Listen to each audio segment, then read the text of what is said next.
مجھے سوال آپ سے یہ کرنا ہے کہ آپ جیسے جانتے ہیں سب کہ ہمارے جو معاشرے میں جو فتنہ ہے، ہمارے جو بچے ہیں، شاید جس وقت ہم نے ان کو اسکولوں میں ڈالا یا جو سوشل میڈیا کا پریشر ہے ایوری تھنگ، تو آپ آج کل کی یوتھ کے لیے کیا ایڈوائس دے سکتے ہیں ہم پیرنٹس کو؟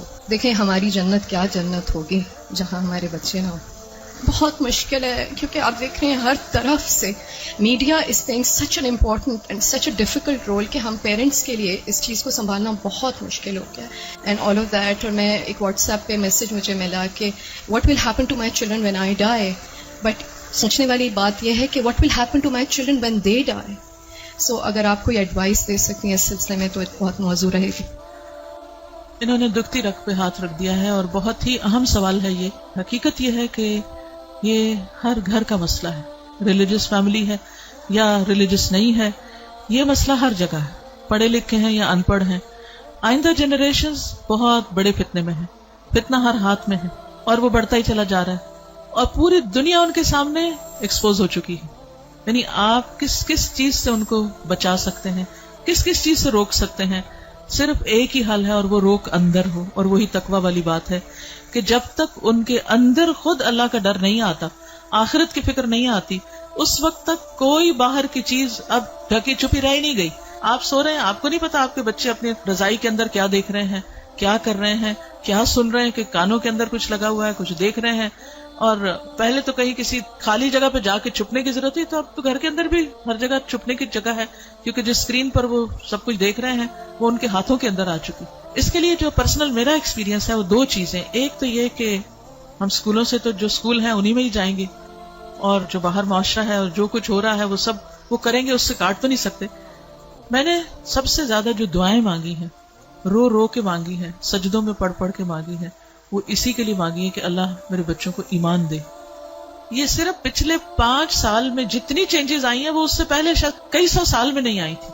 اور پھر دوسرا کیا کیا، یعنی اللہ تعالیٰ سے خود ہی مانگا. دوسرا یہ کہ ہر تھوڑے عرصے کے بعد عمرہ، اللہ کے گھر چلو، کیونکہ اللہ کے گھر کا جو جلال ہے، اور اللہ تعالیٰ اگر انسان کو کہیں سب سے زیادہ محسوس ہو سکتے ہیں تو وہ بہت جگہ ہے. یعنی ہمارے ملک میں، ہمارے گھروں میں، ہمارے ماحول میں وہ فیلنگ نہیں آتی جو وہاں جا کر آتی. تو الحمدللہ ان عمروں نے، اللہ کے گھر کی زیارت نے دل کے اندر تھوڑی سی جگہ بنائی اللہ کو پہچاننے کی. کیونکہ جب تک اللہ کو بچے پہچانتے نہیں، اس کی عظمت کو محسوس نہیں کرتے، وہ اللہ سے ڈر نہیں سکتے، تو وہ تقویٰ نہیں آتا دل میں. تو اس سے یہ ہے کہ وہ ایسی جگہ ہے جہاں اللہ ماشاءاللہ سب کو جا کر یقین ضرور آتا کہ کوئی ہے ایک جس نے یہ سب کچھ بنایا. پھر اس کے بعد یہ ہے کہ قرآن کا علم. میں نے سب سے زیادہ تکلیف دہ مرحلہ گزارا کہ جب میں نے اپنے بیٹے کو قرآن پڑھایا، تو پھر میں نے یہ ٹھان لی کہ کچھ بھی ہو مجھے اس کو پڑھانا ہے. وہ ایج ایسی تھی کہ جس میں کچھ نہ کچھ وہ سننے کے قابل تھا، ورنہ وہ ایج بھی گزر جاتی ہے تو پھر بچے وہ اتنا بھی نہیں سنتے. اور میں نے اپنی ساری مصروفیات کو سیکنڈری کر کے، حالانکہ میں انتہا درجے کی مصروف، گھر کی بھی ذمہ داریاں، باہر کی بھی، لیکن میں نے اس کو اپنی پرائرٹی نمبر 1 سمجھا کہ یہی بات جنہوں نے کی ہے کہ جب وہ مر جائیں گے تو پھر ان کا کیا بنے گا. یعنی ہمارے مرنے کے بعد تو جو ہوگا سو ہوگا، ان کے مرنے کے بعد ان کی قبروں کا کیا حال ہوگا اور ان کی آخرت کا کیا ہوگا. تو اللہ سبحانہ وتعالیٰ نے قرآن مجید میں فرمایا قوا انفسکم واہلیکم نارا، اپنے آپ کو اور اپنے گھر والوں کو آگ سے بچاؤ.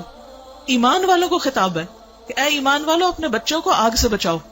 تو پھر میں نے اس کے ٹائم کے مطابق جب اس کا موڈ بنے، لیکن روز کی شرط رکھی تھی کہ ہر روز پڑھیں گے تھوڑا تھوڑا، 2 آیتیں 4 آیتیں، 1 رکوع 2 رکوع 1 رب، اور اس طرح کر کر کے میں نے پورا قرآن اس کے ساتھ پڑھا کہ مجھ سے نہیں ڈرے، اللہ سے ڈرے.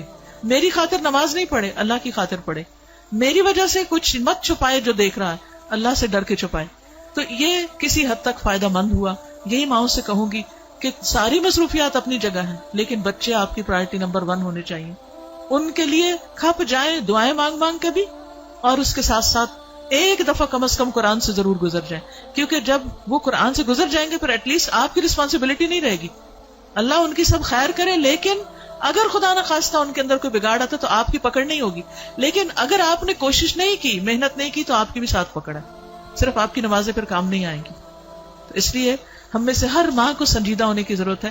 چاہے رونا پڑے، محنتیں کرنی پڑے، بھوک کاٹنی پڑے، کچھ کرنا پڑے، لیکن پکڑ کے بیٹھے، خود بیٹھے. یہ مولویوں پہ نہ چھوڑیں کہ کوئی اور آ کے لیکچر دے گا تو وہ سن لیں گے، اس کو بتا دیں گے، ابا کو بتا دیا، چچا کو بتا دیا، اس کو ماموں کو بتا دیا. ٹھیک ہے وہ بھی کچھ ہیلپ کرتے ہیں، لیکن سب سے زیادہ آپ کو خود کرنا ہوگا، اور اس کے لیے آپ کو خود پڑھنا ہوگا، اس کے لیے آپ کو خود سیکھنا ہوگا. خود سیکھنا شروع کریں اور اپنے بچے کے ساتھ بیٹھ کر خود. پھر یہ کہ بعض اوقات بچے ہم سے سننا نہیں چاہتے، آپ ان سے کہ آپ ہمیں پڑھ کے سنائیں. بس اس بات کا اگر یقین ہے ان کو کہ یہ قرآن اللہ کی کتاب ہے، تو پھر ان کے اندر یہ ڈالنے کی ضرورت ہے کہ اللہ تعالیٰ نے کیا فرمایا ہے. وہ آپ کو بھی پتا ہونا چاہیے اور وہ ان کو بھی پتا ہونا چاہیے. اللہ تعالیٰ ہماری مدد فرمائے.